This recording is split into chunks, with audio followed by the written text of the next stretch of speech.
You're listening to the We Are Libertarians Podcast Network. Find all of our shows at wearelibertarians.com. You're listening to the We Are Libertarians Network. Learn more at wearelibertarians.com.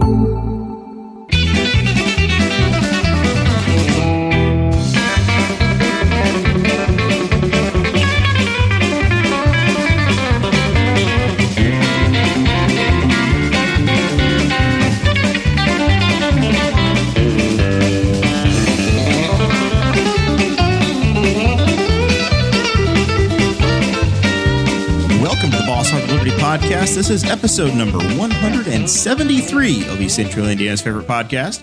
I'm Jeremiah Morrell. Today I'm joined by co-host Zach Burcham, and we have a pair of McKowns. We have got Mike McKown over there and Blake McKown. We're doing our race episode, Zach. Yep. And so first we're going to do, since we're here, the air conditioning works this week. I'm so glad it's back on for me to be back in the studio. It feels great in here. We have to thank all the Patreon people for that. If you can donate starting at any amount. Mason's like the low baller, but generally start at $5. If you get $50 or more, you get your name mentioned at the beginning of every episode. And that's Craig DaCosta, Chris Lamb, Christy Avery, Jonathan Phillips, and still newcomer Anthony Meyer. Thanks for keeping the lights on and the AC running. We have a couple of T-Chip stores. You can get your merch, support the show as well. BHOL 1, 2, and 3. It looks like they've been working on some new stuff. So we got masks out. That's at BHOL 4, and mugs available at tchip.com, BHOL mug. I would say that Guffey is going to post that in the thing, but I just beat him to it. So you're doubling up here. I was ready. Quite the multitasker. So the mugs were brought back by a popular request, because Rich Turvey, friend of the show, he ran for Congress about 4 years ago and bought the mugs. He broke his when he moved back home. He moved to North Carolina for a year or two and then moved back to Indiana, and the mug was broken in transit, and said, "Do y'all have any new mugs?" And I said, "That's perfect, because we got the new logo now. We've had this logo for 2 years. You got to get the new mug." So that mug's out there. And then last week on the show, we discovered, you know what, we ought to have masks too. So if you jump on there, they'll print you a mask up and you'll be good to go. Fall's coming. And then you can walk around and publicly shame everybody. Yeah. Look at them all judgy like, because you're. I just did that when I stopped to get my drink. I walked in. I was like, I'm the only one in here wearing a mask. Me and one other customer. There were other people, some of them representing government agencies in uniform. This was the Speedway? Masks. Yeah. Do you think it'll be a different regime when 7-Eleven takes over? I don't know. We'll see. I'm still getting over the fact that 7-Eleven's in a position to just buy a company. For how much was it? It was like $21 billion. I didn't know 7-Eleven was that big still. I guess you don't realize they're overseas business, but. Yeah, you have no concept. Mike's wearing an NTT Data shirt. I had no idea who they were, and they're the AT&T of Japan.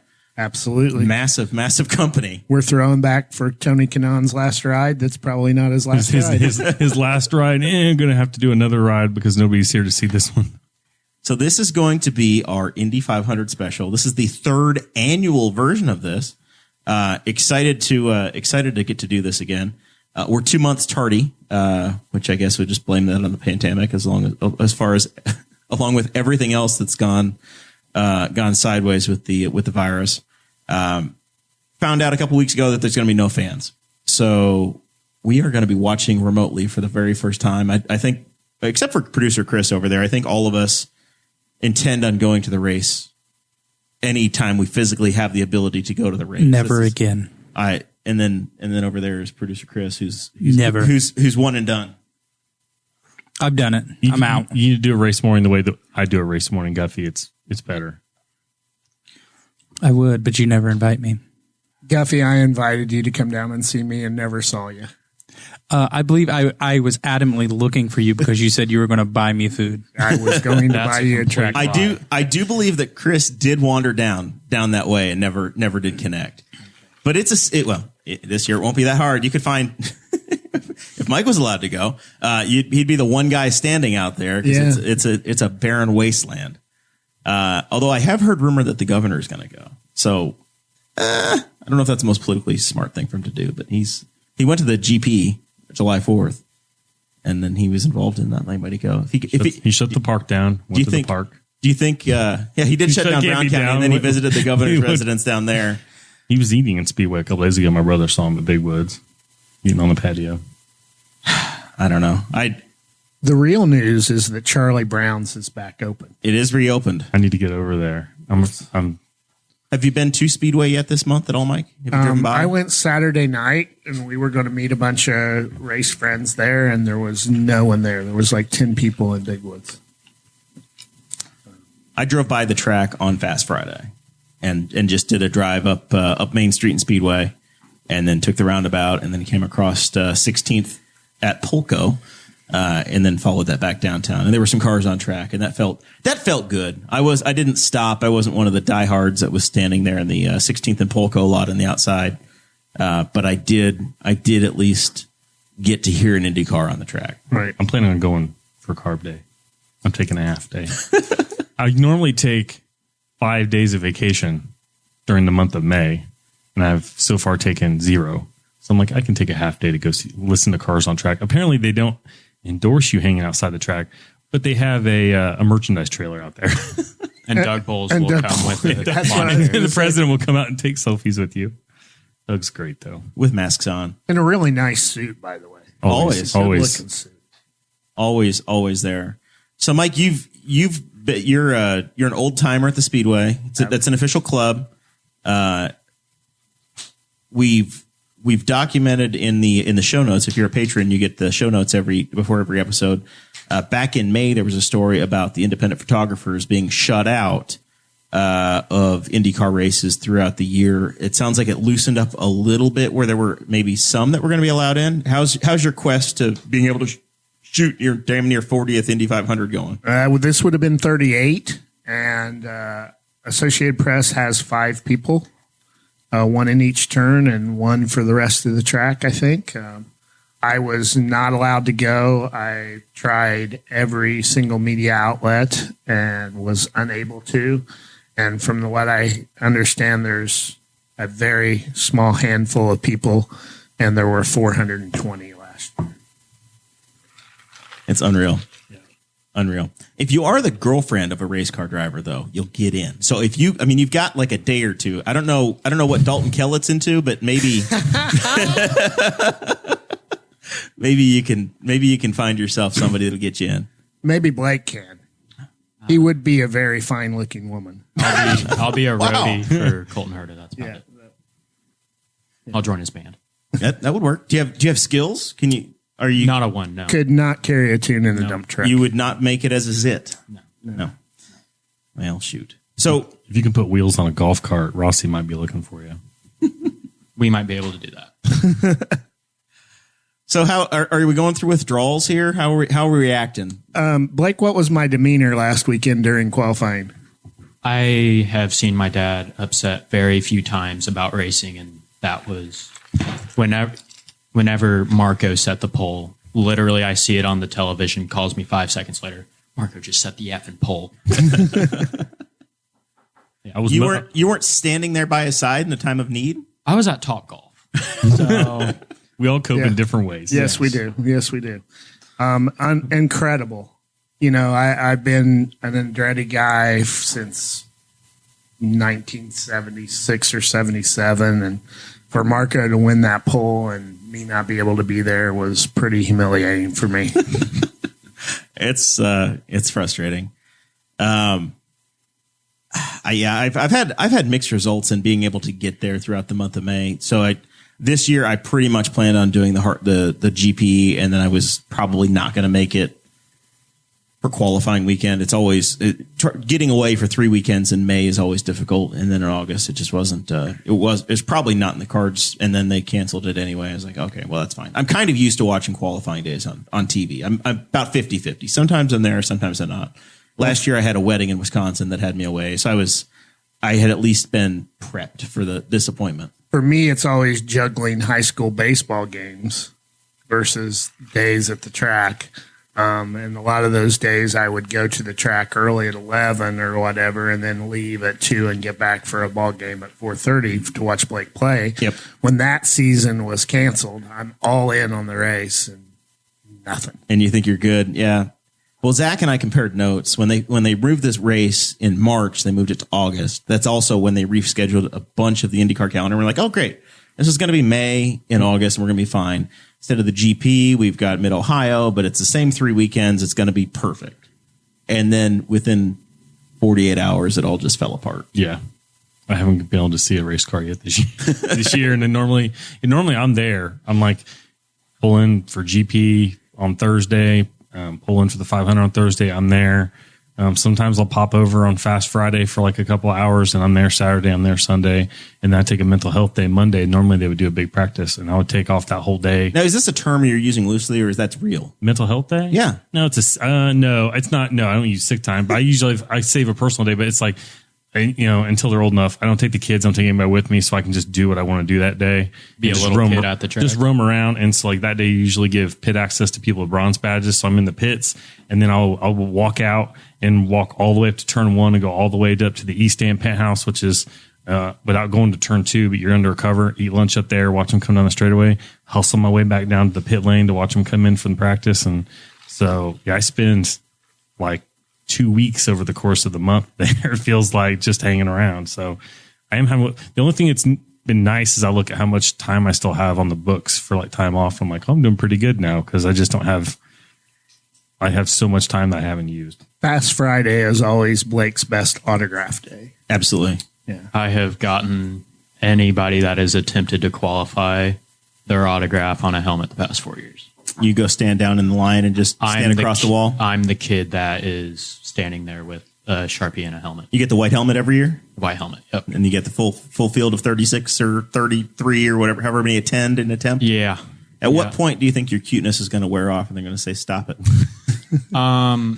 Connor Daly knows me. So we're that It is true. I'm kind of waiting for, I was like, my oldest is 2 years away from getting a junior garage credential. And I have a friend who's got a son. Unfortunately, like this was his last year to have a junior credential. Yeah. And now if I get a bronze badge next year, it's just cheating. So we may hang it up. Yeah, it's amazing how much better kids get treated. Oh, it's insane. Because like if you get the bronze or girlfriends, you're only on pit road though. You're not on pit road. You got to get a silver. You got to get somebody to sponsor the silver badge over there. He stands through the fence there at the pit lane, and they come to get on their bicycle or golf cart. Unless you're Fernando Alonso, then you just drive right past me, and I beat you to your garage. Yeah, I was gonna say, how do you chase down Fernando? he's the hardest one. He's one of the hardest ones to get. That I stalked for 9 straight hours. I'm not even joking. He was the last one you had to have, wasn't he? About third to last. I stood outside his garage for 4 hours, went and while he practiced. This was with the 3-inch too high McLaren. I was going to say, what kind of mood was he in at this point? Did you get his autograph before or after he missed the race last year? Before. He still signed some after.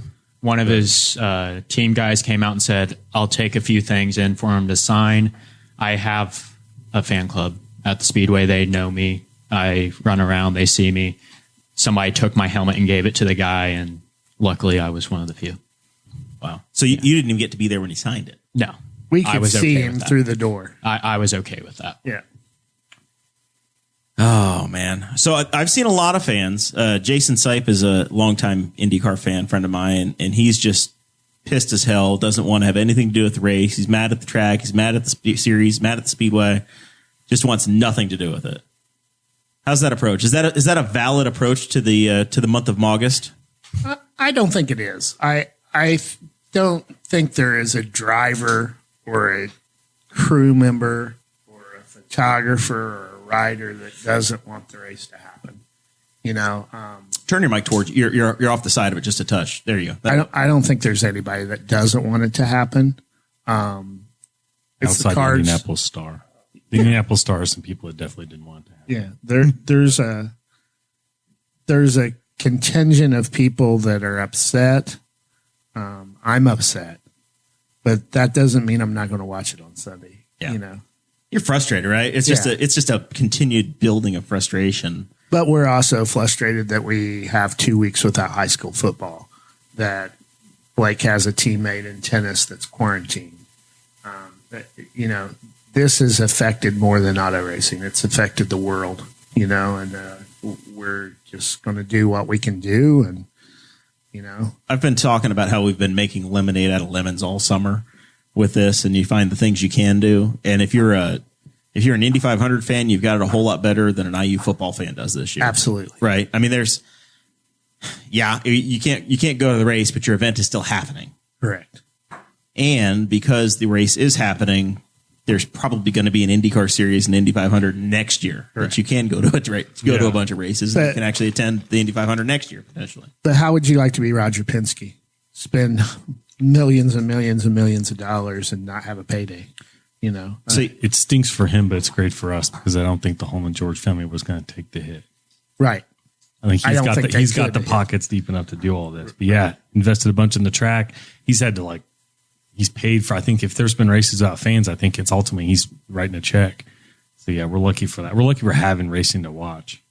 So I heard the total, and I'm going to try to. I've run out beyond my skis, and now I have to check and find out the name of the guy that gave the total. It's the first time I've heard anybody in any sort of a public medium list it. Ron Thomas on the Steve Zabin podcast said a week and a half ago that Penske paid $350 million for the track. Ron's grandfather was Johnny Parsons, who won the 1950 Indy 500. So he claims to have had a source that said, that released the number, said the number. It's been widely reported that since Penske bought the track in January, he's invested $15 million of his own money into the track to make massive improvements to video boards, updated a bunch of paving, a bunch of paint. Everybody's talked about the bathrooms getting the Mike getting the was big most upgrades. excited about the bathroom. I am very excited. Somebody posted a picture of one bathroom that looked like it gotten left behind, though. They hadn't really gotten to all of them. leave. There's still probably some, the one I mean, the museum. Maybe they put that in the museum with, with the old garage. They should put a trough in the museum. Right there with that little garage that they have in the back. Right next to it should have been, this is what it used to look like. Should have been. This is Mike's spot Yeah. for the old timers. The old timers. Do you have a favorite bathroom at the track? I do. Where is it? Between the first and the You guys are second awful. row in the garage area. The Oh, garage okay. ones. The Sure. garage ones, you have your choice. You can wash your hands with soap or with Gojo, the hummus liquid soap. They have two different options in the gasoline alley bathroom. I kind of like Depending the, on how many track dogs I have, Guffey, depending on how many track dogs I have is whether I go to the second bathroom or the far private bathroom. Blake. I like the How did the ones- bathroom things come up again? Because, We need to move on.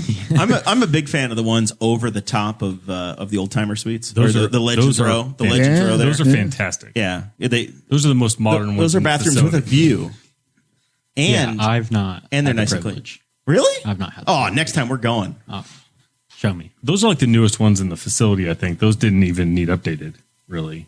They probably still had They're troughs probably in them, probably but- built in 2000 Yeah. with the F1 garages when all that came about. And then if you want the true experience, you go out to the Turn 3 infield garages or the infield bathrooms, and those are The porta pots.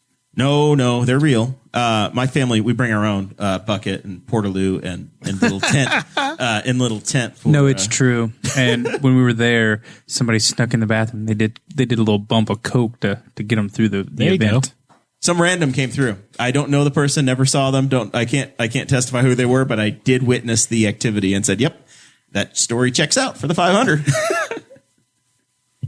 You see things there you'll never It see. looked like a little Carmex bottle or a little deal.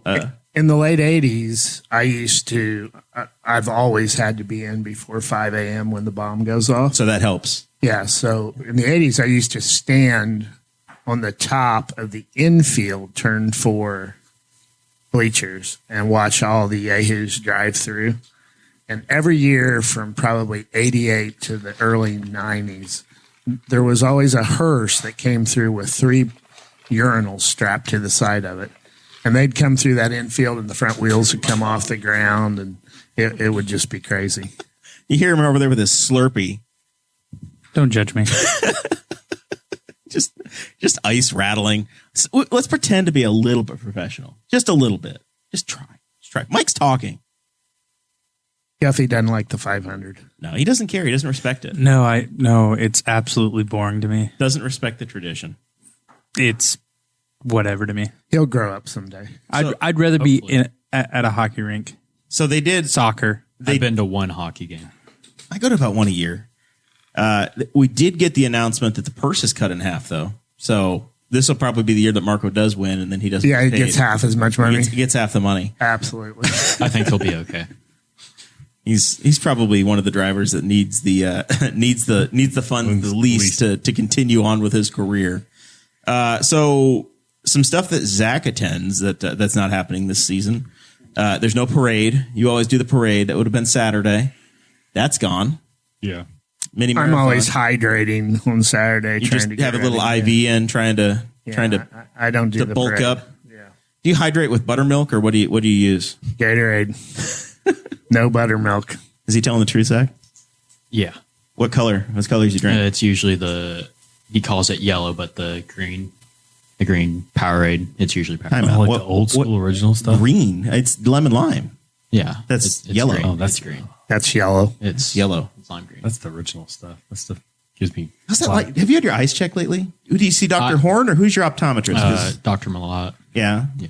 Do you pass the test? No, I definitely do not. Never does. Got to get you checked on.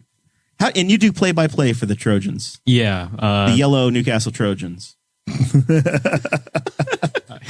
A friend and I, we do the broadcasting for our home basketball games for our school announcements. It's called the NC Trojan Report, and we do the commentary and play-by-play for all the basketball games. I look with him. Yeah. So you're Fluke's watching. you're wearing a Justin Wilson T-shirt, and there are 4 primary colors on the helmet. Could you walk me through those? I see both lemon and lime. We got the yellow. Okay. Green, Yes. blue, and red. All right. My eyes are fine. I know. Now he pointed with a very distinct finger. I always get yelled at for that. I do not mean to. That's We'll- my boy. We'll move on. He kept it from the camera. All right. So there are in this field 8 former winners: Castroneves, Dixon, Power, Kanan, Pagano, Rossi, Hunter Ray, and Sato. That's too short of the 1992 record of 10. Should we be pulling for a repeat winner so that they don't the actual winner of the race doesn't get robbed of having fans and the pomp and circumstance and the explosion of excitement? You think of like Tony Kanan when he won and the place went absolutely insane. That was my first ever 500. I've never seen a crowd go crazier. It was insane. It was electric. I came back the next year and was disappointed. It doesn't happen every time. That was whenever they set the record for most passes, and I'm sitting outside of turn 4 and I watch turn 1 and I see every single pass, and it was unbelievable. yeah. So that's why I asked the question of, okay, do you want to see Colton Herter or Marco win, or do you want to be okay? Yeah, Scott Dixon, he needs to win a second Indy 500. The hell with it. This is going. I don't think it matters. You I just- don't think it matters to that driver if they win with fans or without fans. They want to win the race. I think it'll be remembered no matter what. I mean, They the might first- get a warm reception next year. Like just for hopefully we're back next year. But I think it'll be remembered no matter what. No fans, COVID season. I think it'll going to be remembered. It's going to be unique. Is it going to be any less? I guess is it going to feel like we're not going to look at this like it's a lesser Indy 500 like this is 1998 and Eddie Cheever won because it was 2021 and it was run August and it was half the purse and there was nobody there. I hope it's still going to be. It's not going to be the MLB season. Yeah, this is still going to be fully matters, and we all. And to my friends at NBC and the governor and Bowles and whoever else has anything to do with this, please let them do the victory picture without the mask on. Please, that's awful. Texas was absolutely horrible. So that's the other side of it is you've got your visuals, and you think as an artist or as a photographer. And what you're going to remember about this. I know that they did the front row photos with masks off because the drivers were able to be distant. And I know that Victory Lane is always crazy anyway, right? You've got the milk presentation, you've got the wreath, you've got 27 the driver, hats. The driver comes in and they're trying to, I don't know if the how much that's going to be there. I don't know. To see what Victory Lane looks like. That's going to I be don't know if totally they'll do different. the bottle They'll have like milk. a robot bring the milk in. And the milk is instead of said to be coming because the Indiana dairy farmers released their list, and I gave Connor Daly hell for saying skim milk on Instagram. Oh my gosh. And he's like, "I'll take whatever," but he said he wanted skim. You can call your boy up and work that out. I said, "I thought you'd be a buttermilk guy, and you want skim milk." You drink buttermilk? If I won the Indy 500, damn right I'm getting buttermilk. It's good enough for Louis Meyer. It's good enough for me. I bet when you dump buttermilk on your head, I bet it takes way better pictures than anything. Because it looks like cottage kernels. cheese. Yeah. I'm in for content. That's it. That's entirely about the visual. I don't want to look like Takuma Sato with the thin skim milk coming across. I don't want that. Yeah, but you also have to wear it for 4 hours. Sorry. Apparently, at the later in the day thing, it gets real rough when you're doing, especially when you're sitting there. You're not even going to be outside. Or they might stick you on the balcony, but you'll be doing Zoom calls for the next 7 hours or the next 7 days. Yeah. Now, well, you get to change eventually, but that night, a Team Penske driver. Do you think they have a backup identical fire suit ready to go? Absolutely. That's what I would do. I would have if I win the race, have my other suit ready. I'm disappearing for 5 minutes. I'm changing. I don't think it happens. That's what I'm doing. So we don't care. We don't care who wins as long as the photos look right. Is that what we're saying? I just don't want a mask. I mean, is that a political statement? That's a political statement. He's NBC, still hear me upset now. If you couldn't tell. No mask for the winner. I think it'll be interesting for the rookies this year when they come back next year and they see what it actually is like. I feel sorry for it. It'd be fun if there's a rookie near Tony Kanaan. And he's like, and he goes to the driver intros this year. And he's like, oh, this is whatever. And then the next year he's still near Tony Kanaan, and he gets to come out when Tony Kanaan comes out, and you realize, oh, you're a thing here. Yeah, you and Carpenter. They have no idea. These guys. I heard an interview with Kanaan. He said it's so weird. He's like, I leave my motorhome. I got 3 Sharpies in my pocket. He's like, because it's easier to sign. He's like, why do I have Sharpies? He's like, there's nobody to sign any autographs for. He says, but he still keeps them in his pocket just in case. So, how many yellow shirts did they not hire this year? I wonder. Hundreds. Yeah, I mean, they can't need them. Who do you need? Although, I mean, I see him. Yeah, a couple for Gasoline Alley and a couple to make sure. There's probably 2 or 3 with the trophy and stuff like that. But none of my crew at the pin entrance are there this year. So there are 4 rookies: Askew, Palou, VK, and Pato Award, who was here last year. You got his autograph. Crashed the car. I got his autograph. Yes, but he's technically a rookie. 33 guys, first time since 1991 that we did not have a female entered in the race. They tried. Pippa Mann tried, but because of the pandemic, they couldn't. She was unsuccessful. They couldn't get the sponsorship to work out, unfortunately. Very diverse field, though, otherwise. 12 countries represented. You got 15 Americans, 3 from the United Kingdom, 2 from Spain, 2 Swedes, 2 Australians, 2 Brazilians, 2 Canadians, 1 Frenchman, actually from France, not a French-Canadian. Tagliani's not here this year. 1 Japanese, 1 Mexican, that's Pato, 1 Dutch driver, and 1 New Zealander. Producer Chris, who's the New Zealander? I don't know. Okay. I don't know. It's a very New Zealand type name. Scott Dixon. Scott Dixon. Sure. Yeah, that's him. Yeah. Sounds like he's from Tulsa. Some guy. All right. 16 Hondas, 17 Chevys. Everybody's on Firestone tires, and they're all in the 8-year-old or 9-year-old DW12 chassis. 2 crashes so far this month: Fernando Alonso and Scott Dixon. Both in turn 4. Both landed where Mike McKown would be taking pictures. Yeah, you got robbed. You would have sold those pictures. Absolutely. Fernando Alonso picture would have been all over the world. Yeah. Instead, it's somebody from down in turn 1 using a long lens, getting him crawling out of the car. You got hosed. Where would you normally be in relation to pit entrance? I'm the very first photographer inside pit entrance. So he would have gone right because yes, he would have been within 10 feet. Alonso's backward slide was the luckiest thing I've ever seen in my life. Yes, to back it through the pit entrance, and if you look at the video, you're like, oh, pit lane's pretty wide. It's not right there at the beginning. No, it's not. That attenuator is awful. Ask Billy Boat. So there are cardboard cutouts at baseball games. What do we have to do? What do we have to do to get a McKown cutout? Maybe in an FC Tucker fire suit. No, it'd be in my own fire suit. I've lost a lot of weight and thought I could wear my old fire suit this year and was going to show off, but it doesn't really work for me. Photoshop it. Do you suppose we could call Doug and see if we could get a 6-foot stand-up? If you can get on the phone with Doug Bowles. Okay. You could find a house that you're listing and charge them a little extra to have their house on the little sign you're holding. Yeah, that'd be awesome. I think you've got a little project. You get a couple days left to somebody get a hold yourself of back at the Huffman and track. see if he'll fund that. FC Tucker Crossroads needs to fund that. They were on Sarah Fisher's car. I think this could be No, fun. that was Century 21. Oh my! That was the city of Newcastle. This I sounds- apologize. This sounds troubling. That was Yeah. privately funded as well. I have a picture of that. Yep, That was a while ago. in several years. He was on Carpenter. That Yep. was Joseph Newgard. Newgard. What would you do if? What would you get thrown out of the family if Colton Herta was in the Remax Honda next year? I would buy a T-shirt. I do not care. Blake and Colton Herta have a bonding. We Do you guys? I mean, does he know you at the track? Is this like I a met little him a out bro at crush? one way. I met him out at the go-kart track, and I mean, just sat there and talked to him. Super nice dude. I mean, he's 2 years older than me, so I mean, just young dude, similar hair.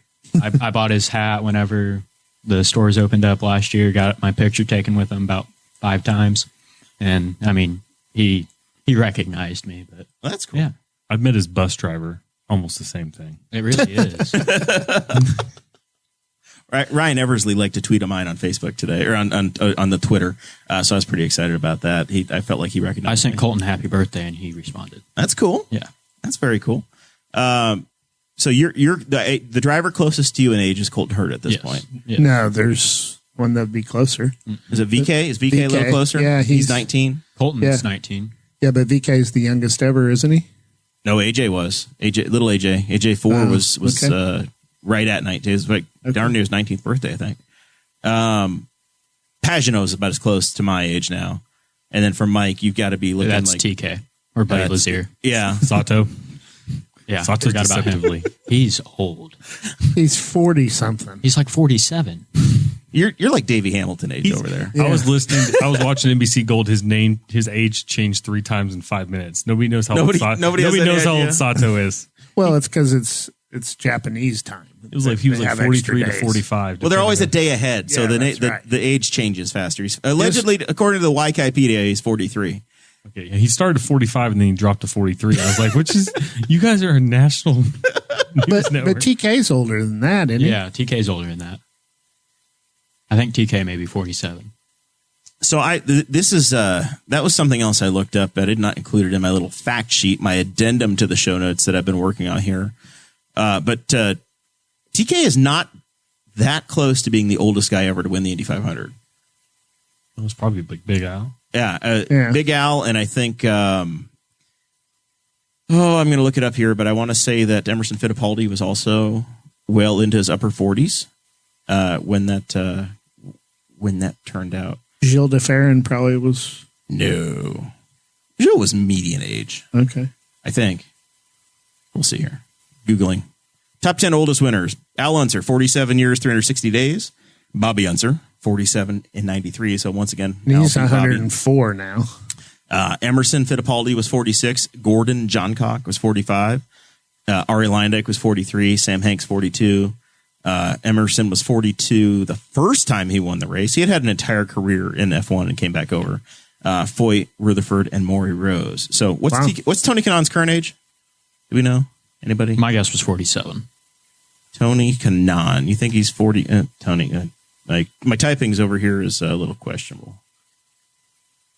Tony Kanaan Hacksaw is the first thing that came up for me because I looked that up. He's 45. So he's got 3 more years before he's even the oldest guy to ever win the Indy 500, if he can do it.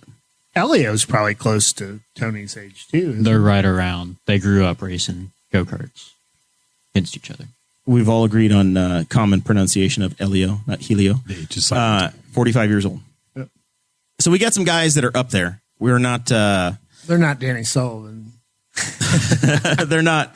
What's your year of birth, Mike? 65. 65. So you were right there in the Davey Hamilton, John Andretti kind of. Those are the John is a those couple guys years were- older than me. Yeah.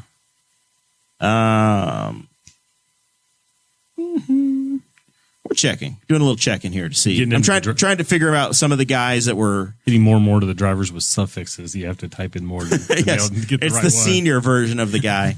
Yeah, Davey Hamilton, because he was one of the guys that ran. His last start was 2011. So For Mike and a guy to be in his age bracket, it would have been about 2000. It's been about 8 to 10 years since there's been a guy of your age that has run the race. It's not too bad. Seems like to me the oldest guy when I was coming through was probably Alicio Salazar. Yeah, that's probably about right. Yeah. If Michael would run a Mario would still be driving. Yeah. So and he's 80.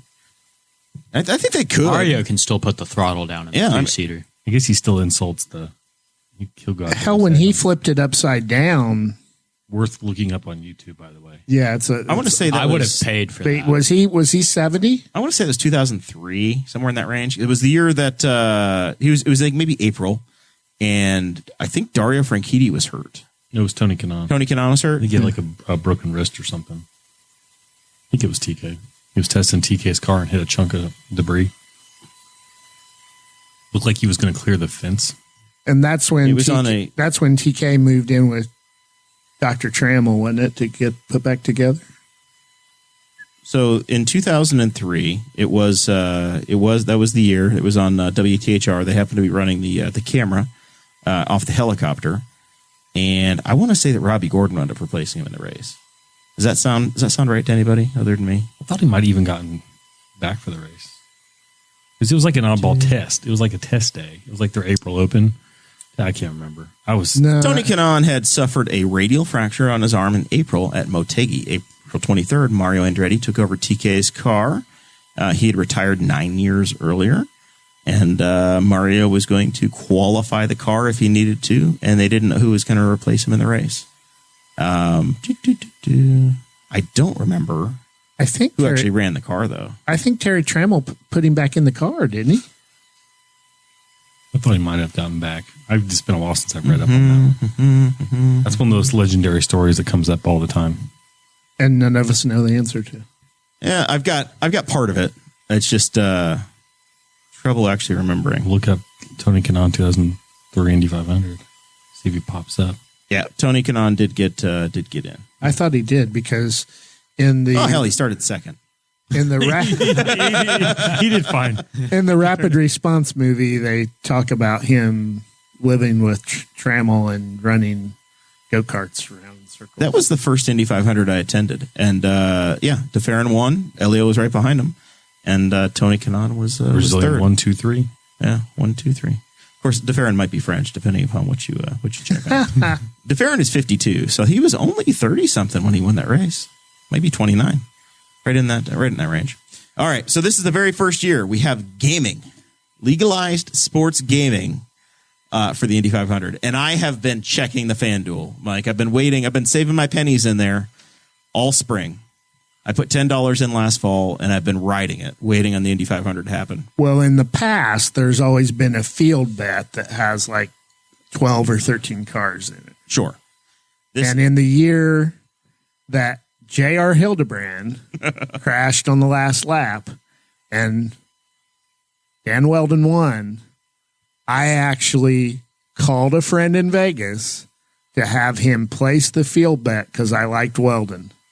And it went from 101 to 10 to 1 before he could get the bet placed, so he didn't do it. But I had Weldon at 100 to 1 to win that race. So I put $2 on Marco Andretti back before any qualifying happened, and Marco was at plus 5,000. So my $2, awesome. my $2 if Marco wins is $100.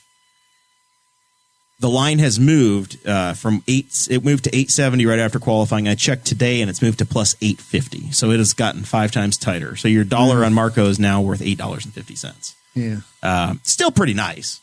I also got Connor Daly. I put $5 on Connor at plus 7,000 because I don't think whoever was running the FanDuel lines really didn't have any idea who was driving what car or what anybody was. They just kind of threw some numbers at it and said, hell with it. And they said, oh, Connor sucked every year. He was 10th last year, but they didn't realize that he was in a Carpenter car. Yeah. And I was like, man, he's going to race really well. That's an awesome car. Eventually his luck's going to get better. So my $5 on Connor Daly is going to pay out at $350 on a $5 bet. Should that turn out? But I thought I saw Elio Castroneves, a former winner, multiple winner, that was like 3,000 plus 3,000. Because he's not been in a car since. Let me check. Last year. I tried to pull a number of them, and if you guys check once again, if you're on the Patreon, check the show notes, and we'll have the update. Kanan is plus 5,000. Carpenter is still plus 5,000 as of today. Pagano plus 1,300, which is pretty long. This is the problem, though, Zach, is that the Hondas were all great in qualifying. So if you look at the field, the Hondas are almost the entire front half of the field. 8 of the top 9. Except for VK. 8 of the top 9 are Hondas. And then the Chevys follow along after that. So it's kind of skewed you don't know what to believe as far as who the actual favorites are on the race. That might mean nothing come race day. Yes, I think it means. Because they're running a different boost level, then they're pulling the boost back, and then it becomes about drivability, and apparently passing is going to be difficult. And so you're looking at guys like Pagano and Castroneves who could both kind of work their way through traffic during practices before they got the boost. Elio is right now plus 3,200 How's that happen? on a potential 4-time winner. So $1 on Elio is $32 in return. He's behind Alonso, who's not even in a particularly great car. Correct. Now, what Elio doesn't necessarily have is a team that has run. He's got a Penske car, and he's got a Penske pit crew, but he doesn't have a pit crew that's been doing IndyCar races all year long. No, they're probably the Acura guys from I'm the sorry, 24 hours. they're the Did what? you just say Acura? Acura. Oh my! Yeah, it's probably those guys. Blake, you're grounded. Could you say the word vaccine for me? Oh, Vaccination. no, man. Don't trigger me. Ambulance. How do you say Mazda? Mazda. All right, there we go. Good. I tried to trick him. Say Mazda like Lee Diffie. Oh, heck. Yeah, so Dixon is the favorite to win the race, plus 470. Rossi at plus 750. Marco should not be plus 850, but I think people have actually been betting on him and moving the line now at this point. Pagano at plus 1,300. Newgarden plus 1,100. The longest odds in the field, and I've typed Chilton twice on there, which is wrong. Oh, yeah. But I believe it's Hanley and Chilton are at plus 20,000, and there is one more. There is another. Dalton Kellett, plus 20,000. Who actually qualified not horribly. He was fine, yeah, for a middle of the $3 field. on them and see what happens. well, There's no way Chilton or Hanley win the race. well, so Chilton has led experience. 28 laps in the Indy 500. I thought he was going to win it the year Only Sato won. because of He was fuel up there. mileage. He was in a Ganassi car. He led a bunch of laps, and that car has been, with Connor Daly driving, it's been a top 5 oval car. Yeah. The question is he, you've had a few dark horse surprise kind of, they were up there in the top 5 and you never saw it coming. I'm talking about the year the Rahal car with Bertrand Baguette was, nearly won the 8,500 on fuel. He was leading with 15 laps to go and the fuel mileage didn't work out for him. I was going to say Ward in the IRL days. Or Jeff Ward. I don't know. I just feel like that's at plus 20,000. $1 is No chance. nothing. No chance at all. Might as well put $5 just in case. Ben something Hanley, happens. I get that no chance at plus 20,000, right? No way in hell. But- Kellett, no way in hell. Let's give credit where credit's due. That's a shoestring budget team, and Ben Hanley drove the wheels off that car the year before. Absolutely. Yeah, He got in the race. I'm sad Kyle Kaiser's not in it this year. He has no publicity whatsoever, but I mean, he knocked Alonso out of the race. Mm-hmm. I mean, he has my respect. My lovely bride went down to Bell Helmets and stood in line and bought a Kyle Kaiser t-shirt out of the Bell Helmet shop after work one, I think it was Fast Friday last year. Wow. After he made the race. And she still runs around in her Juncos racing Yeah, t-shirt. Hanley and Dragon Speed didn't know they were going to do the race until like August 7th. They were in Belgium the weekend before. Yeah. And they got the deal from the Speedway to fill the field. Great kid. Love him.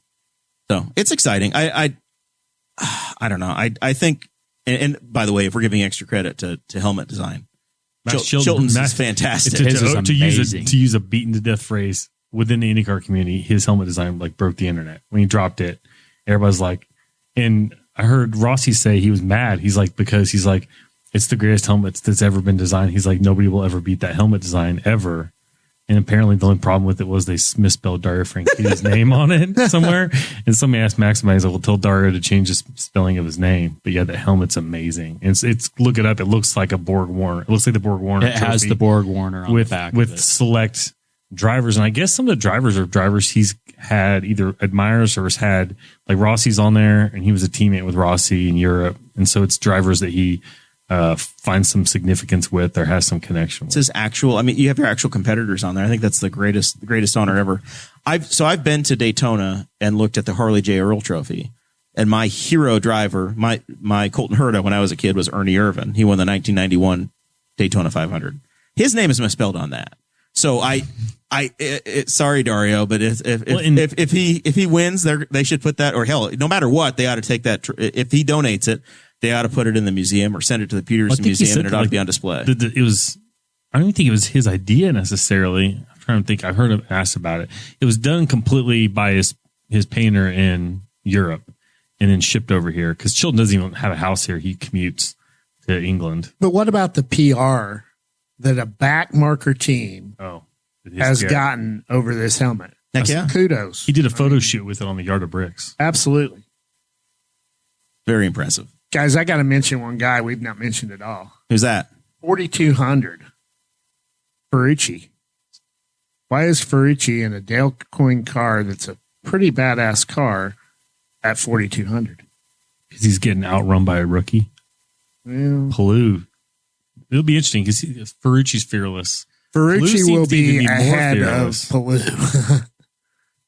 I like Oliver Askew's chances to put something out there. I mean, he's to win or to be like, hey, he's top 5, top 10. Yeah, I mean, he could be the Richie Hearn. Did he pull it together at the end because he was scared during the week of practice?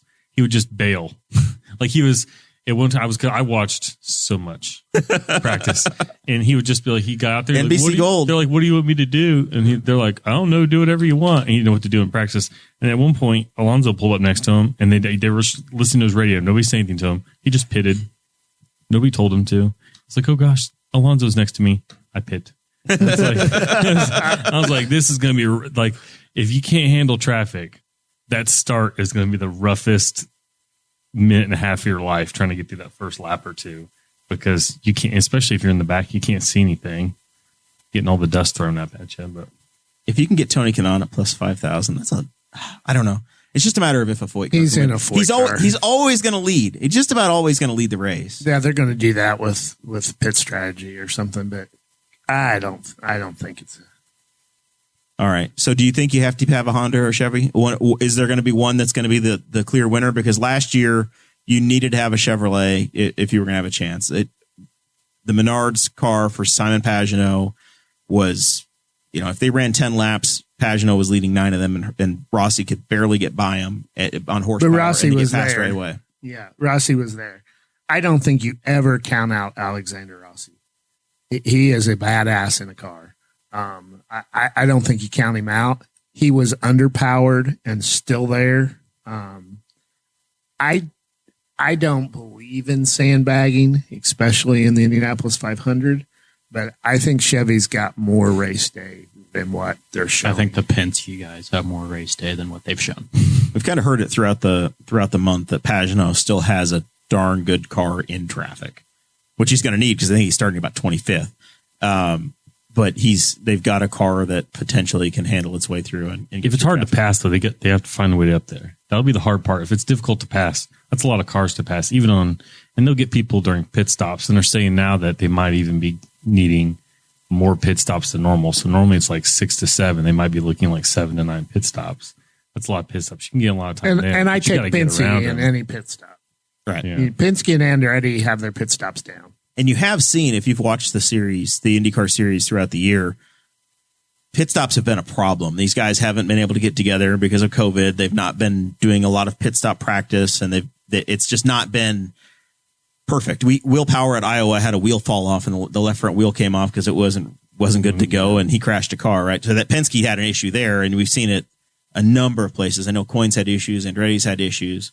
That's going to be another factor where you could have he could be the best driver. You could, Scott Dixon's favored to win, and they screw up putting a wheel back on, and it's over. Look how many fueling problems we've had. Absolutely. Back to Rossi being up there, but just not having it at the end. He had a 20-second pit stop because his fueler couldn't get it in the tank. I mean, in last year's race. Yeah. That's what I meant. See if Zach Veach catches fire this year. Zach Veach crashes in the first 3 laps. We keep setting him on fire too, though. I'm not a fan of Zach Veach. I'm glad his car's on the track and it's good for the series. And I think he ran really good at Texas, didn't he? He was top 5 at Texas this year. For a while, yeah. I think he finished top 5. Zach can double check me, but I think he had a very, very good car to start Texas. He was like the bright spot for Andretti. The first 4 races of the year were absolute disaster for Rossi and Marco. The past 4 years for Marco have been a disaster. Granted. Yeah. This is a happy update for him. All right. So we think that the advantage that Honda had in qualifying was a qualifying advantage only, and that the Penske cars can race back up and through. It's the time where we're going to start picking people. Producer Chris, I expect you to come up with a name. We need a favorite and a dark horse. And if you Don't can't work say it out, Salt Walther. if you can't work it out, there are names on the paper for you to work. That's what I'm going on. I'm looking at. I'm going to go with Simon because he carries a cool little dog around with him. All right. Norman.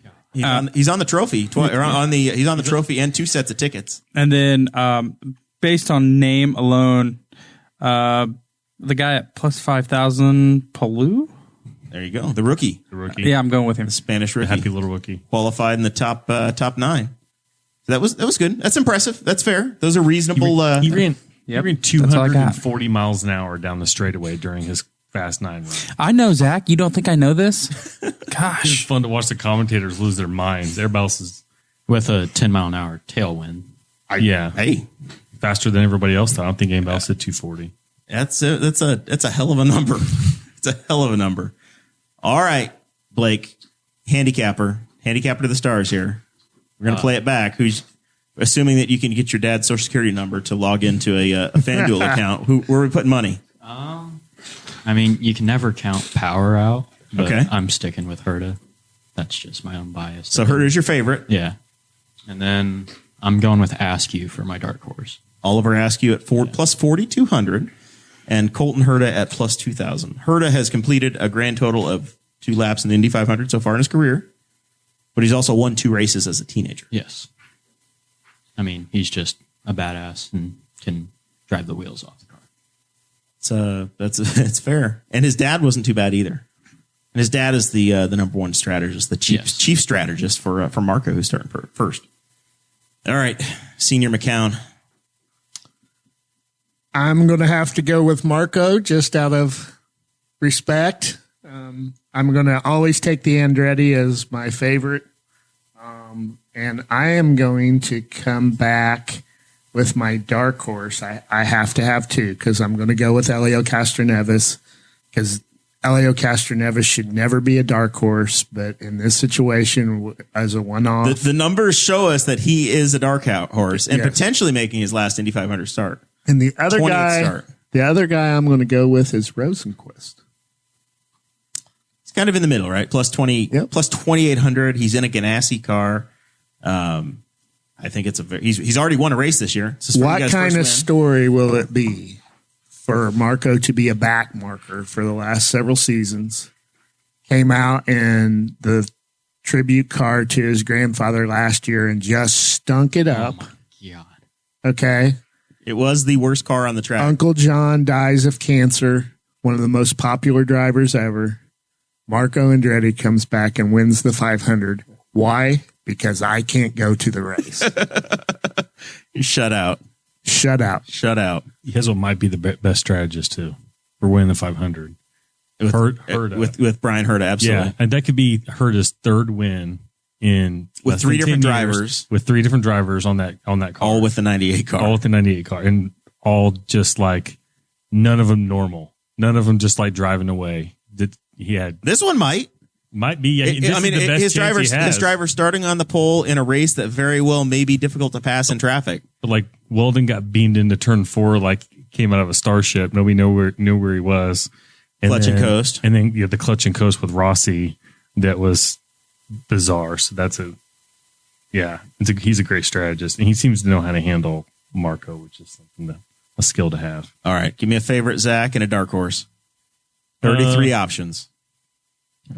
For my favorite, I'll say Hinch. I think it's a good year for him to kind of come out of the woodwork, and he's got a crew that has worked this year some.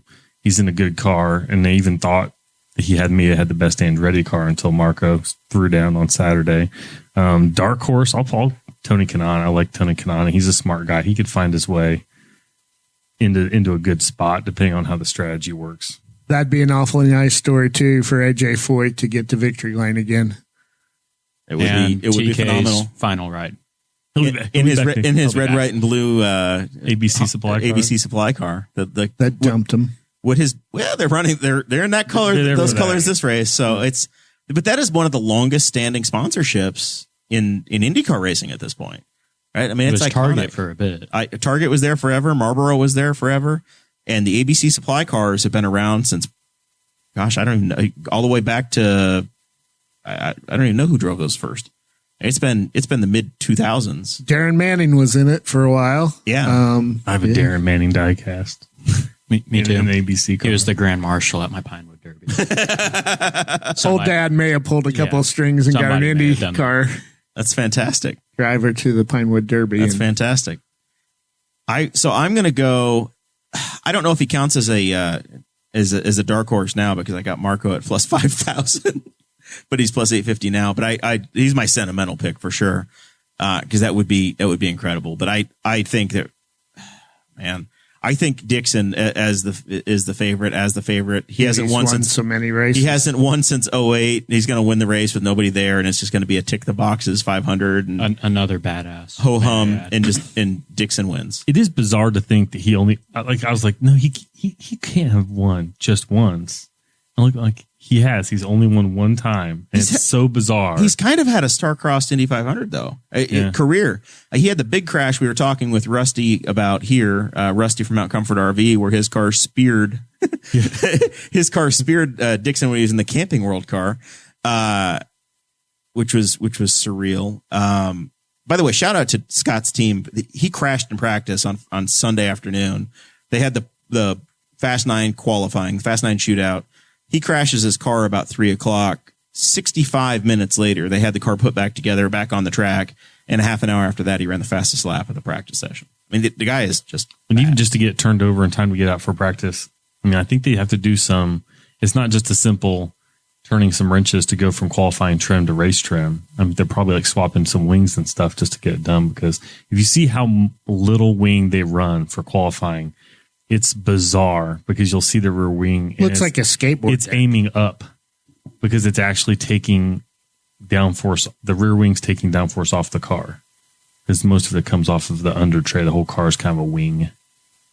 So this is Blake and I's actual second IndyCar podcast of the season. It is. Yeah. Cheater. Newcastle legend Rico Elmore that owns Fatheads has a auto racing podcast, and Blake and I went when Scott Dixon was the guest. Awesome. And that guy has no pulse. He is just focused all the time. A wonderful guy. Came up, hard knocks, no money, through go-karts, all the way through Europe. His Netflix documentary is fantastic. I haven't watched that. I have it downloaded for whenever I don't have data at school to watch. Yeah, so you just watch that instead of paying attention I'm to class. old. I've got That and the Wolf of Wall Street. I've got the I bought the DVD. DVD. But great guy. Great guy. My long shot is Connor as well. I'm going to do that as my long shot pick because I got him as a long shot plus 7,000, and that's entirely for my personal gain. Because there's $350 coming my way if Connor can win. He would be Connor's luck to win it with nobody there. He'll win. Connor will win the race when it pays half. For sure. He's happy. Yes. Which means it's like congratulations, buddy. You made 75 cents off this deal. Do you want us to? Do you want me to put just gas card? You want me to give you a Speedway gas card? You know, but if Connor listens to this and wins the race, he is going to come after you for part of that 350. I assure you. Hey, Oh, for sure. He's Let's, got to pay Rossi rent. we will we'll let him come on and we'll talk through it. We'll settle it like men. If Connor drinks buttermilk instead of skim milk and he wins the race, I'll split it with him. I'll make that deal today. That's an endorsement. You got to right change it over to Lordy. buttermilk though, because that's what that was good enough for Louis Meyer. there. And who is on Connor Daly's car? Fatheads and Cole Pern. Jack's Donuts. As I was going to say, he's had Jack's on the helmet Yep. before. Lee Markham and Jack's Donuts did a wonderful job. Got on Connor's car, and so did Rico with Fatheads. I actually saw that coming. Didn't see it coming. But like Lee goes to Pacers games. Lee's a big fan of all Connor things. sits real close all to him. things Hoosier. Yeah. He's the official donut man of the Indiana Pacers. It's on the Yeah, box. and so he posted a picture on Instagram. He's at a Pacer game. Connor posted a picture, scrolling through my Instagram feed. I'm like, that looks like they're real close to each other. And I actually shot him a message and said, hey, you should talk to this IndyCar driver who's over there. And he's like, oh yeah, we were actually, they started the relationship at that Pacer game. I think that might have been intentional that they were like, oh, we'll meet here or something like that. But it started there. And I was like, I had shot Lee a message. You need to talk to this guy. There's an IndyCar driver. I think he's sitting right where you're sitting. And I think they were either there together or happened to be next to each other. The other cool thing, we were talking about helmets and Max Chilton's helmet. Connor's helmet this year is also pretty darn neat because He has awesome helmets. he's got Dan Weldon on it. Yeah. He's got Justin Wilson on it, and he's got Brian Clausen on it. 3 guys that he raced against in the Indy 500. Right We've in the lost. camera shot too. But they're right on top. They're riding with him. They're on top of it. So very cool. It'd be a fantastic story if he or Carpenter won. Right? It'd be great for Indiana, and we would all be Especially looking at our with no TVs fans. from a distance. Especially with no fans. But it feels like that's just going to be the luck of it's like Oh, the for greatest sure. the greatest hometown victory ever. TK wins a second one. Dix, it could be Carpenter or whatever, or Daly, and then we're not there to watch it. No, that's why I'm hoping it's just Dixon's second. We tick the box, and it's like, yep, it's like when Elio won the second time, whatever. Dixon Or would probably Pagano wins back to back. and Dixon would probably almost enjoy it just being like nobody there because they said he's thoroughly enjoyed having to wear a mask everywhere because there's no even the few people that could recognize him won't recognize him with a mask on. Except everybody knows his mask now if you're a fan. But Record, everybody. I could not.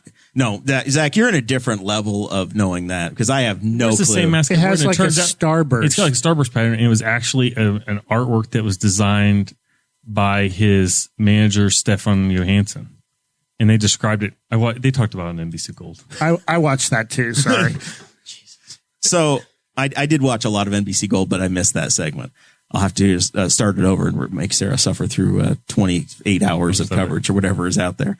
The mask that everybody's been talking about is the Hinchcliffe mask. Oh, it's Oh, awesome. I want one of those.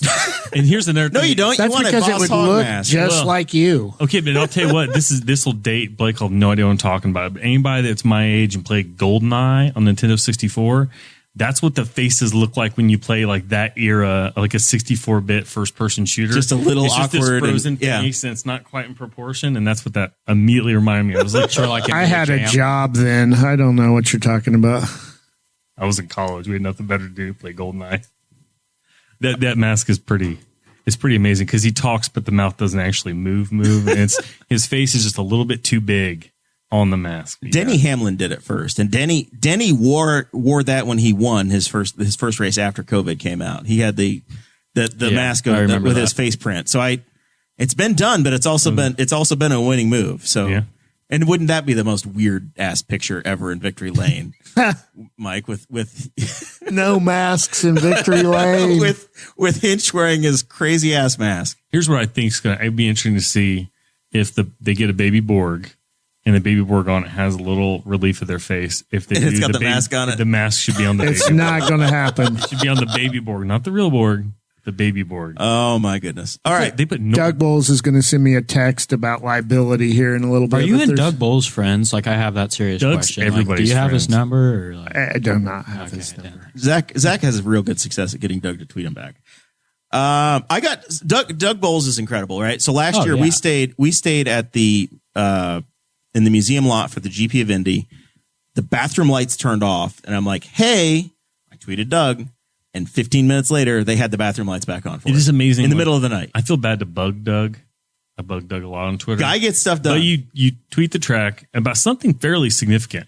Nothing happens. You tweet Doug, it's fixed in 30 seconds. It's like, it's amazing. Like, how does he have this much time? But he shouldn't be dealing with my problems. The number one thing is the guest experience, and that is it. But he does have his own Lego figure in the gift shop. That's impressive. Is it a blue suit, tan shoes? I don't know. It was not the cool blue suit. I really like the blue suit. All right, so let's look forward to a happier year. 2021, Jimmy Johnson tested an IndyCar, finally. After his third time's a charm, he finally got to test an IndyCar, and there's a story that came out today in Racer. He appeared in the Dale Jr. download, said he wants to do the full IndyCar road and street circuit next year, and then maybe for 22, he wants to do the Indianapolis 500, potentially. I Seven-time think his NASCAR wife's champion. dead set against ovals. He said with the cockpit protector deal, it's kind of a different story now. It's a maybe. All right. It's moved from a no to a maybe.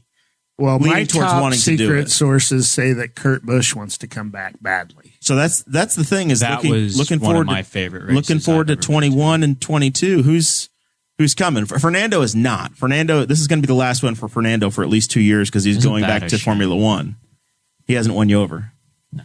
Not at all. I waited about 10 hours to sign my I helmet. think it'd be interesting to see what Fernando would do if he'd ever come to IndyCar and stuck around for a while, because Rossi was the same way when he came here. Europeans, that's a different. I remember I went to F1 when it was here, and you couldn't get within 50 yards of a driver. And if you did, I remember Felipe Massa walked by. I don't remember Felipe Massa. I remember the 6'7" behemoth of a bodyguard that told everybody to stay away from Felipe Massa and literally shoved everybody back. I don't know. I have to go back before then because when we had the number 5 car at Newman Haas, that Formula One driver came in, Nigel Mansell, and just kicked everybody's ass. He was a real driver, and he came in, and he was not as forward thinking. 93, 94 seasons. Oh, absolutely. But Nigel was a badass. He did not do the fan experience. Like, I don't think it's optional now. it's not optional. It would be interesting to see if you showed them, like, okay, you get to do an hour autograph session. What day? Every day. Every day we do an autograph session for. And even you watch the videos of the guys, and they're all posting these pictures. Well, they'll line up what looks to be 150 or 200 die casts, and they're all for one driver, and he's just autographing them over and over and over again.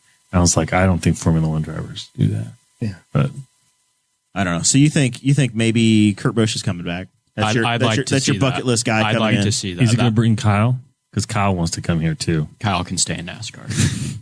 Shrub can drive. You're Mike. You're looking for the return of Nigel Mansell, Oh, wouldn't that be awesome? who would be the oldest driver to win. Yeah, let's bring back Willie T. Ribs too, please.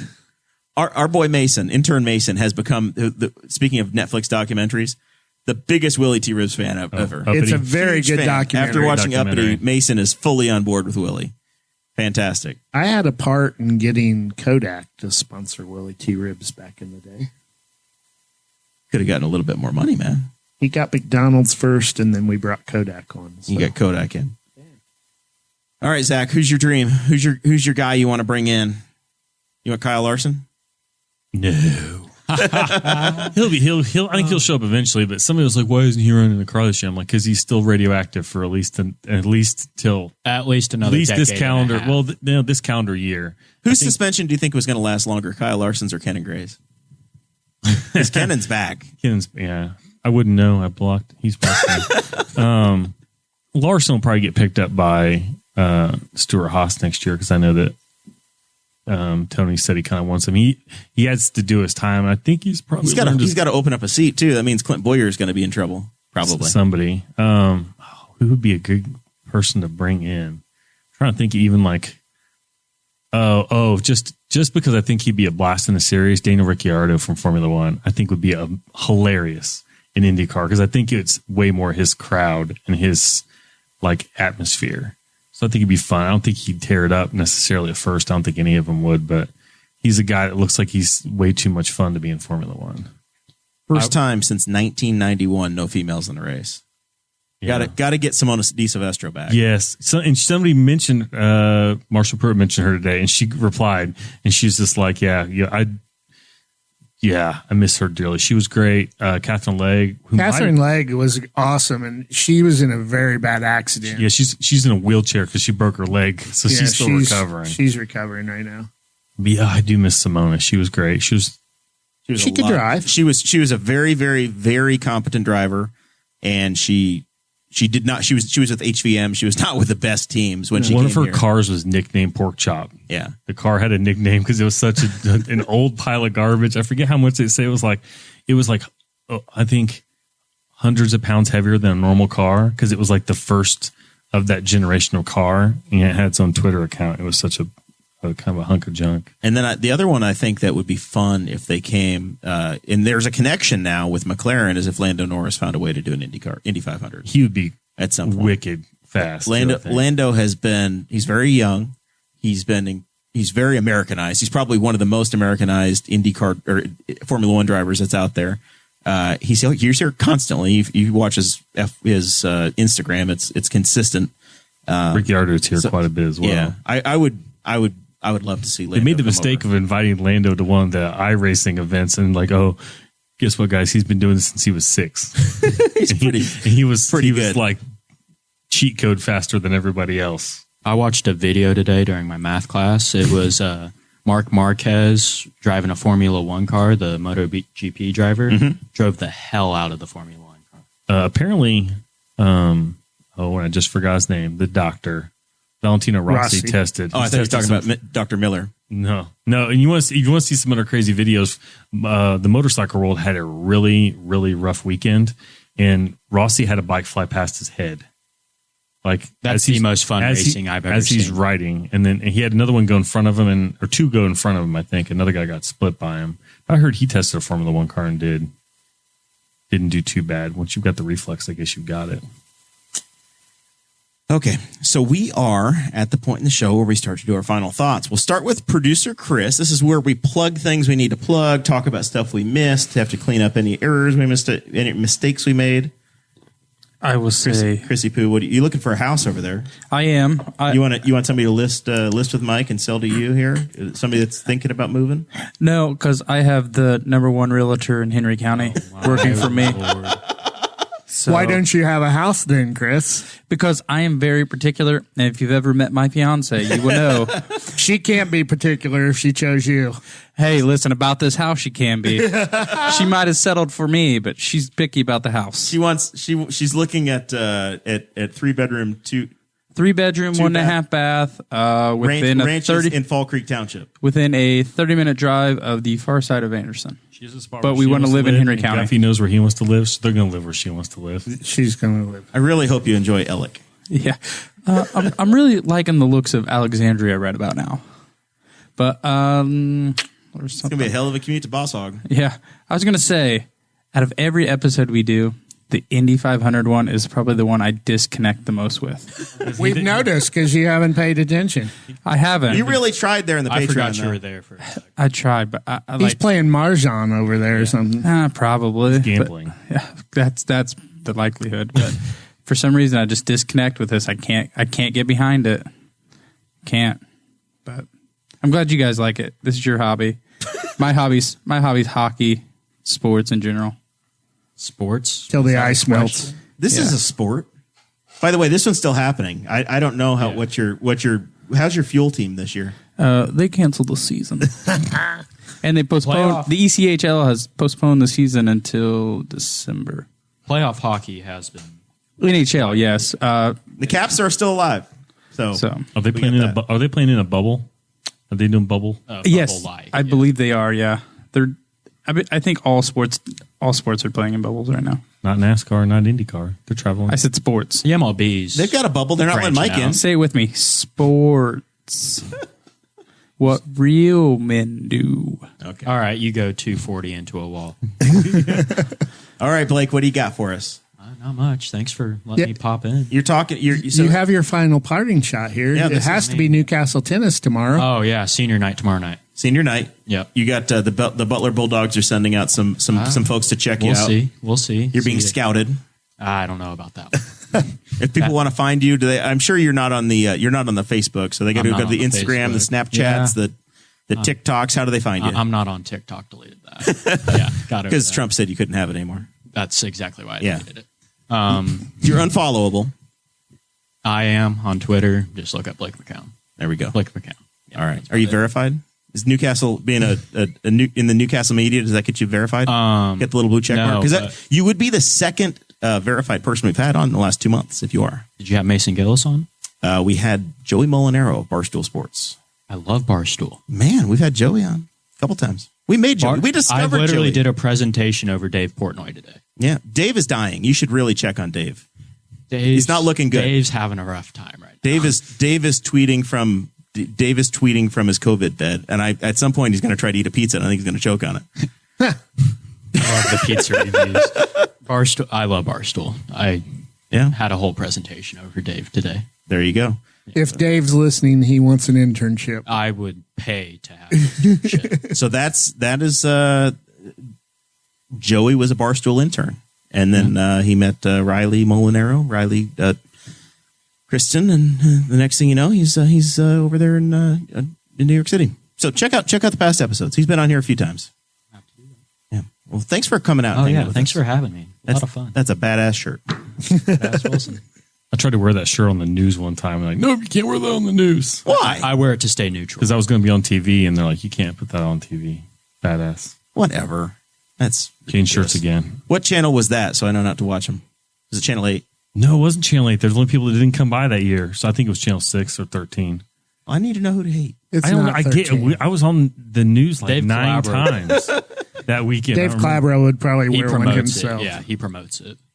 All right, Mike. What do Well, we my got? parting shot number one is Blake McKown and number one doubles tomorrow against the BRV. Oh, my Trojans. The bird. The My Bird. Vikings. Yes. And then I guess my parting shot is to all of our high school athletes that are dealing with this COVID mess. Knightstown, I didn't get to photograph their football pictures today because of quarantine and COVID tests. Our Trojans are out for the first 2 weeks in 2 games that they could very well have easily won. The football team misses their senior night. That was for next week. Yeah. Volleyball has 3 Division I players out in Newcastle. My shout out is to those kids and just say keep positive and hope that this doesn't last and we all get to go back to school and enjoy high school sports. Find a way. Keep finding a way to push forward and never give up, right? That's it. Keep pushing. Keep pushing. All right, Zach. I'll just push L&K. Don't know why I always push L&K, but they've got stuff going on every Saturday. Go over there and they're cooking food. They're selling. They got a stuff to corn cook roaster. yourself. They got a corn roaster, and they'll bring in food trucks and other small vendors from around the community. So they're kind of making their own little farmers market on Saturday. And if you're a race fan, Marshall Pruitt just dropped a 16-part special on John Andretti. Yep. Where he interviews all kinds of people about him, and some of that touches Newcastle because he did his race for Riley at the go-kart track for years. Raised a whole lot of money doing that. So that's something to check out. And if you want to kind of get caught up on the race, what's going on, Marshall's podcast is always like second to none on getting information. So check that stuff out if you want something to watch. And then Uppity's great. The Scott Dixon documentary, I think, is on Amazon Prime. To at least buy it, I think. And I Rapid think it's on response. Netflix. It's on Netflix. Yes. Yeah, it's Rapid fantastic. response is incredible. So there's go look up some Indy 500 stuff and celebrate Maugust with the rest of us who don't know what month it is. It took me a while to catch on to Maugust. I'm not going to lie. Finally got it. Just figured it out tonight. This is the first time I've heard it. Guffey, are you up to speed? August? You should I know can that. only guess. You know who I think coined that phrase, and so if anybody, your family should pick up was I think that was Bree Rentz coined that phrase from Ed Carpenter. She's had it on her She's all about the Maugust. hashtag. Yeah. I'm jealous of her because she posts her pictures on Instagram Bree's awesome. every night from she's the last one out of the track. It's sun setting, it's dark, and that's where she's at. That's how she works. She's awesome. All right. So August 23rd is the Indy 500, and it's also my wife's 30th birthday. So Sarah was supposed to be turning 30 and turned 3, and now we're turning 30 at the poolside, but it's going to be okay. We're going to have some fun. So Which one are you more excited about? Can I ask? Oh man, Put you in a tough spot. He's my son. I am really, really excited about Sunday. Good answer.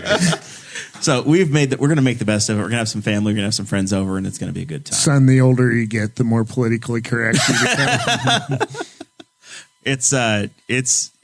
My wife is fantastic, and she completely and fully embraced that her birthday was going to be in the infield. We were going to be watching the race and having the race and doing it. She has patience of a saint. And she knew what she was getting. She was a racer before I met her, right? She was a go-kart racer. Her dad, Kevin, I was never allowed to race go-karts. owned a go-kart series, and they were in it, and they're more connected to some of the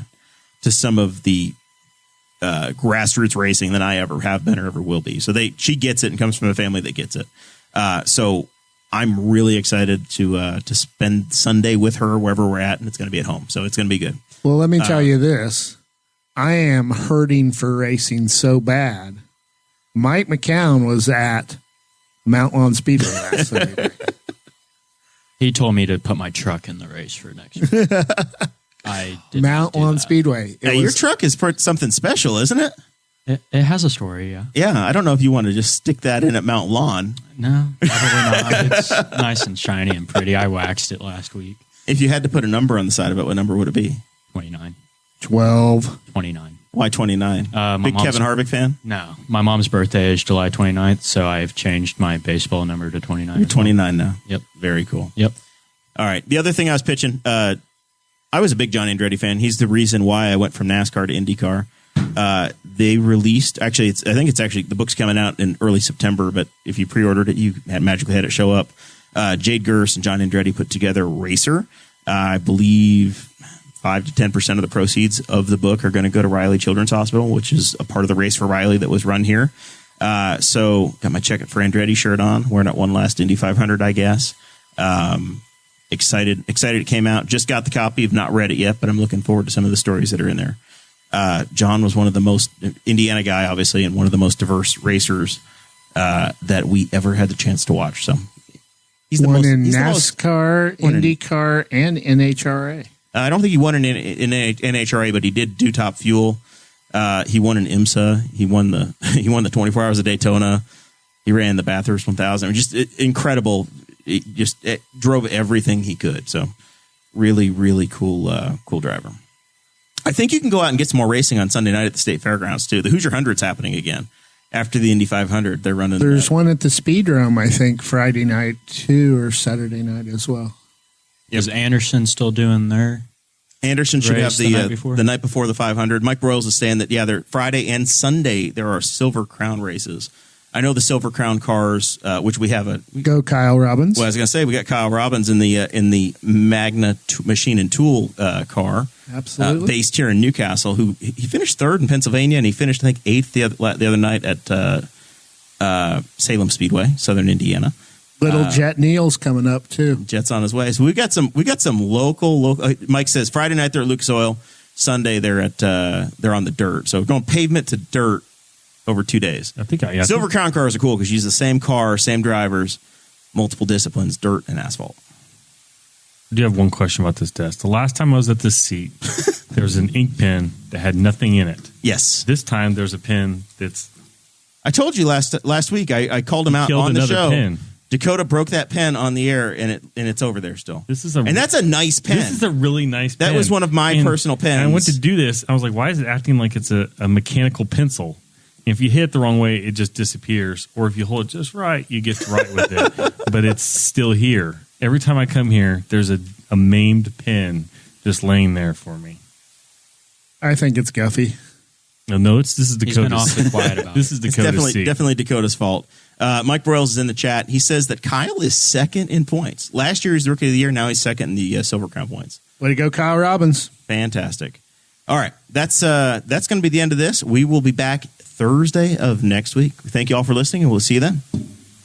Thank you for listening to the Boss Hog of Liberty, which is part of the We Are Libertarians Network. I am Chris Spangle, and I am the founder of this network, and I invite you to listen to all of our shows, which you can find at wearelibertarians.com or by searching for these in your podcatcher. The flagship show is the We Are Libertarians podcast, where we apply libertarian principles to current events. The Brian Nichols Show is a conversation amongst Republicans, Democrats, Libertarians, Independents, as they talk about what is happening in the news. And we have many other podcasts like The Chris Spangle Show, Upward, The Cost, Raw Audio Politics, Miranda's World, and Tad Talk, which is quite a ride. So check all of these out. Go to wearelibertarians.com and you can check out all of our great podcasts. Thanks for listening. Thank you for listening to the We Are Libertarians Network. Get our other shows at wearelibertarians.com.